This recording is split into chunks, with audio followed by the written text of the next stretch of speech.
نحمدہ ونصلی علی رسولہ الکریم اما بعد۔ سامعین محترم، آپ نے دشمنان صحابہ سے یہ بات بھی سنی ہوگی کہ امیر معاویہ رضی اللہ تعالی عنہ کا ذکر بخاری مسلم میں نہیں ہے۔ مورخ اسلام علامہ ضیاء الرحمن فاروقی شہید رحمہ اللہ تعالی فرمایا کرتے تھے کہ 12 یا 11 احادیث مبارکہ امیر معاویہ رضی اللہ تعالی عنہ کی شان میں وارد ہوئی ہیں، 12 احادیث مبارکہ، جن میں سے 4 کو کم از کم میں جانتا ہوں جو بخاری مسلم میں، کم از کم 4 کو میں صرف اشارہ دینے لگا ہوں، علماء کرام اس چیز کو جانتے ہیں۔ نمبر 1، آپ صلی اللہ علیہ وسلم نے وہ جو بحری بیڑا جنہوں پہلی جنگ لڑنی تھی سمندر کے ذریعے، امیر معاویہ رضی اللہ تعالی عنہ اس کے سپہ سالار تھے، وہ بخاری کی روایت ہے۔ دوسرا یہ کہ حضرت عبداللہ بن عباس رضی اللہ تعالیٰ عنہ کے سامنے ذکر کیا گیا کہ امیر معاویہ رضی اللہ تعالیٰ عنہ ایک وطر پڑھتے ہیں، تو آپ نے کیا فرمایا؟ بڑا پیارا جواب دیا، فرمایا کہ انہیں چھوڑ دیجئے، وہ اللہ کے رسول کے صحابی ہیں۔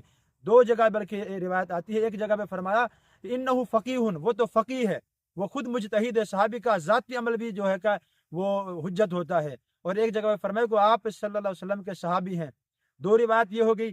تیسری روایت مسلم کی یہ ہے کہ آپ صلی اللہ علیہ وسلم نے منہ مبارک اپنے تراشے، یہ مسلم کی روایت ہے، اور حضرت امیر معاویہ رضی اللہ تعالیٰ عنہ نے تراشے ہیں۔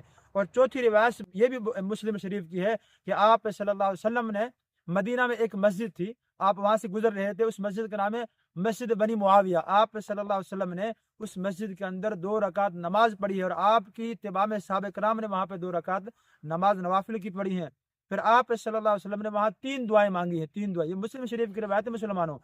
اس میں ایک دعا یہ کی کہ اللہ میری امت کو قحط سے تباہ ہلاک نہ کرنا، اللہ تعالیٰ نے قبول کر لیا۔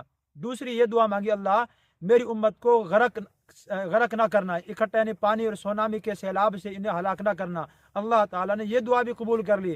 اور تیسری دعا آپ نے فرمائی، اللہ میری امت کو باہم آپس میں جھگڑے سے بچانا، اللہ تعالیٰ نے اس دعا کو قبول نہیں کیا۔ اس مسجد کا نام قبیلہ، یہ مسجد تھی بنی معاویہ کے نام سے مسجد تھی۔ آج جو لوگ بھونکتے ہیں کہ صحابہ امیر معاویہ رضی اللہ تعالیٰ عنہ کا نام تو ٹھیک نہیں تھا، اس نام کی معنی ٹھیک نہیں ہے، ارے ہم تو انسانوں کے انسان رہے، آپ صلی اللہ علیہ وسلم کے دور میں مسجدوں کے بھی نام بھی معاویہ تھے۔